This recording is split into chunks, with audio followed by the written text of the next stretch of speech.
Hi, Pelle here. While I'm working on the next season that will come to you from Africa, I'll give you some flashbacks. I've handpicked some of my personal favorite episodes from the first 2 years of my journey. And the episode you're going to hear today is one of the first episodes I put out. It's from Macedonia. You can join me when I was interviewed by a journalist in Skopje, Macedonia, about my life as a traveler and a digital nomad. And then I got some quite surprising questions. And on top of that, one of the articles had a headline that was just plain wrong. Also, I talked to my Macedonian friend Aphrodita about what kind of country Macedonia is. Enjoy. And I don't really know what to answer because the question, what can I have the question again? Welcome to part 2 of my adventures here in Skopje, Macedonia. My name is Pelle and this is the Radio Vagabond podcast. As I said in my latest episode, I was asked if I would like to be interviewed by a magazine and a newspaper about my journey and about radio. And since it's both subjects I love to talk about, of course I said yes.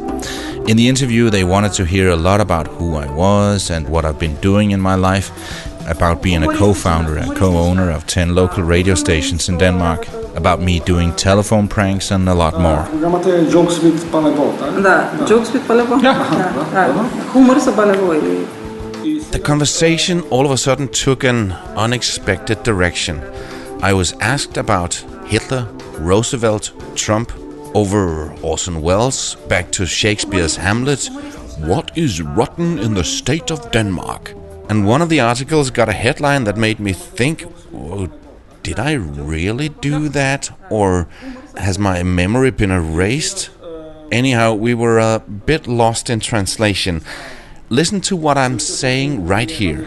Are you still owner of this radio stations, or you sold everything so you could start traveling? No, I'm still a co-owner. I have 10%. I feel that it's pretty clear that I say that I'm still a co-owner of the radio stations. But the headline of the article, even on the cover of the magazine, was Pelle says, I've sold 10 radio stations so I can travel around the world. Never mind. The rest of the article was okay. I was also asked a few questions that I would never have guessed I would be asked in an interview about what it's like to be a long-term traveler and a digital nomad. Okay. He mentioned Hitler and how he used the radio actually for, to influence the masses. Mm-hmm. And also Roosevelt, because he was in a wheelchair. I was asked if I thought that Hitler would have been in power today where TV is stronger because he was so ugly. And what about Roosevelt, who was in a wheelchair? And what about Donald Trump, who's been made famous by a reality show on TV? I had no idea what to answer. But I wanted to be polite and answer something brilliant and insightful. While my head was spinning, I was also trying to keep my cool and not say anything offensive. So to gain some time, I said, "Oh, that's a good question. I don't know where to start." Yeah, that's interesting. I don't know where to start. As if I would have a lot to say about this subject, which I absolutely didn't have. I'd rather just be talking about myself, my favorite topic. So after a long pause, I just said, and I don't really know what to answer because I have no idea what to answer. What can I have the question again? Please notice my almost panicky laughter. I was almost starting to look for the nearest exit.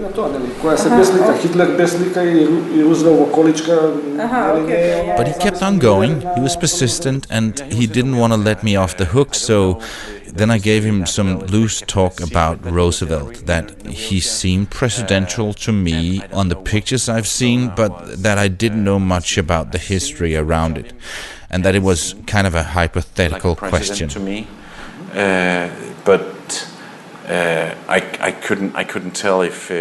But what about Trump? Дали Тръмп би бил можен без...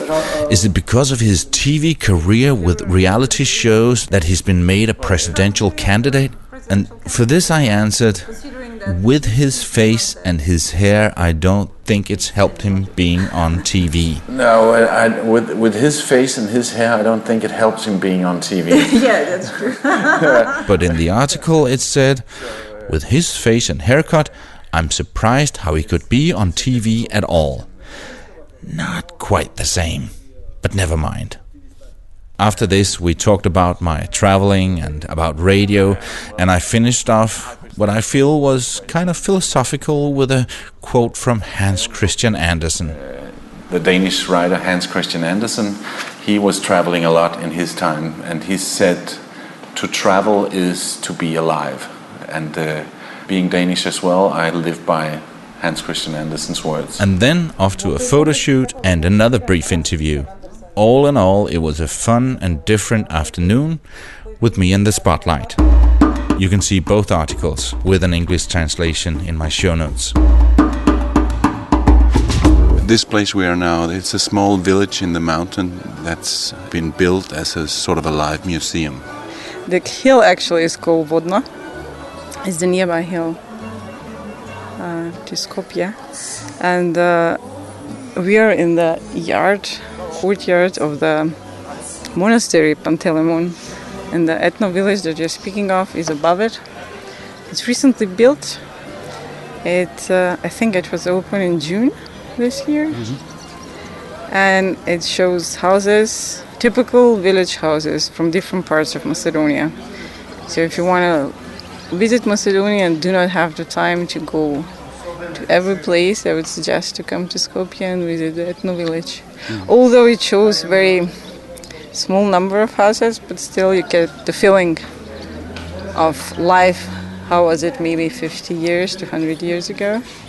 Because now everything looks alike around the world. Yeah, and also there's a small museum showing yeah, jewelry. That's a very nice thing. Yeah, and clothing. Yeah, that's really that's the things I like. When I grew up, my grandmother had clothing like that. It's a typical folklore dress. There are different types. You have one for daily use, and you have one for dances, and you have one to go to a wedding, and you have one when you are a bride-to-be. Yeah, it's very beautiful. And they work through the details, and they are very colorful, and there are silver, I don't know, it's like plates and like butterflies. My grandmother had a butterfly that you put around your stomach, actually. And it's very nice and typical for the western part of Macedonia. And from here we have a view of Skopje. Well, it's a nice view actually, because we're above, I think, 200 meters above Skopje. So it's a nice view. In the evening it's much nicer when you have all the lights, so it's like a romantic place to be. Skopje had a big earthquake a little over 50 years ago. Yeah, Skopje was almost destroyed during this earthquake in '63. 80% of the city was destroyed, and it had a lot of victims, I think around above 5,000 actually. It was rebuilt with help from all over the world? Yeah, correctly. So we have help coming from Japan, and Japanese architects and civil engineers constructed some of the buildings to be more stable, considering that Japan is facing earthquakes on daily basis, to say. And and there was help arriving from the Scandinavia, from all over the world, even Mexico, and it was unbelievable actually. And it was built pretty quick from the help. And unfortunately, 1 week ago we had another natural disaster. Yeah, it was a flooding. And that was right over in that area. Yeah, correct. In the left of the city from where we are. Yeah, it's just a village outside of Skopje, and it was just 3.5 hours rain. I think it was 93 liters per square meter, but it was I don't know, nobody expected it. So within these 3.5 hours we lost 22 people. and I think 10 more are missing. It created a flood, and were houses destroyed? Or? Houses, everything is destroyed. The whole area is destroyed. So again, their help is arriving around the world. People are organizing. Actually, Macedonian people are very supportive, and they have hearts of angels. And whenever something happens like this, they are like overnight, you can see people gathering, helping others. Considering they do not have much, they actually can give you everything they have. And it was the same when floods happened, I think last year in Serbia, but they really had much more damage, and the first help arrived from Skopje, from Macedonia. So. There hasn't been an earthquake like the one in '63, but there are small earthquakes all the time. Yeah, correct. Because we are Skopje is in some tectonic area, and there are movements. Have you felt some? Yeah, actually, I was out one night. I think in high school, and I was sitting on the ground, and of course you feel something, but I thought a truck was passing by because I never felt an earthquake before, so it was very funny feeling. And there was another one because my aunt, she was in Skopje during the earthquake, so they felt it really. The people that were living it through, actually, they can feel the least movements. And she was on the phone with my sister, and it was so funny. They were talking, and probably the earthquake was at that time, and my sister was telling a story, and then out of a sudden, nobody's on the other line because my aunt, who is still living actually on the fourth floor, was running out the door and out of the building because of the fear she had. Yeah, she had felt just a little bit and thought, I gotta get out there. Yeah, because actually a lot of the victims in '63 died for the follow-up earthquake. Because the first, of course, but then there was a follow-up, and nobody you're not thinking at that time because you're trying to save other people or to save your things and stuff, because it's a sudden thing and you cannot plan stuff like that. So that's why. The former Yugoslavia has been divided into 7 countries. That is, if you count Kosovo as a country. Kosovo is not a member of the United Nations, but 109 countries, including the United States and various members of the European Union, have recognized Kosovo as an independent nation. Also, they were in the Olympics this summer. To me, it's a bit confusing about the languages spoken in ex-Yugoslavia, so I wanted to know if all nations in the former Yugoslavia speak the same language.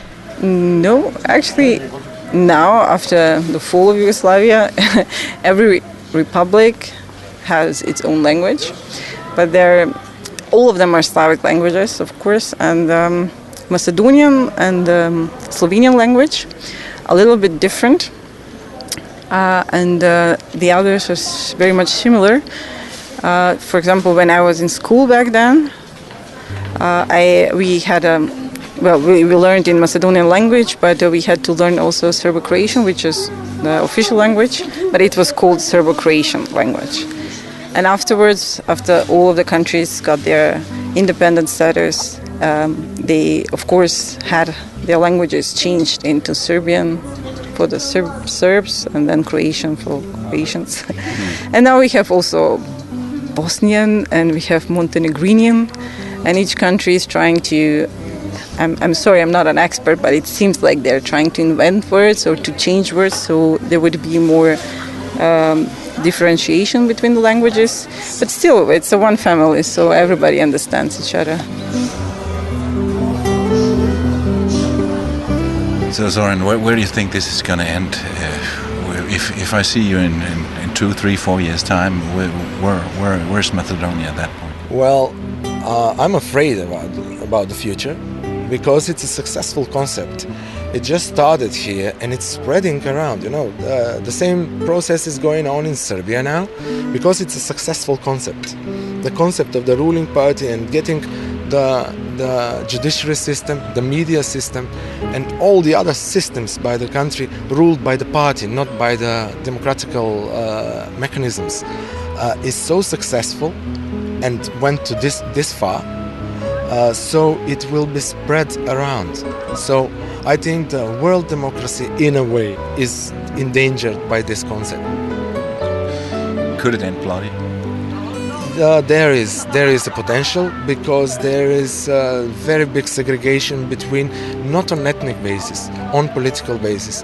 It is happening in the families. If one is supporter of one party and the other is supporting the other party, they just have problems communicating. So it's a big division, and that in the same time is potential. It builds potential on both sides, and it goes in a way. The phrase civil war is not foreign to us, you know. People are mentioning it.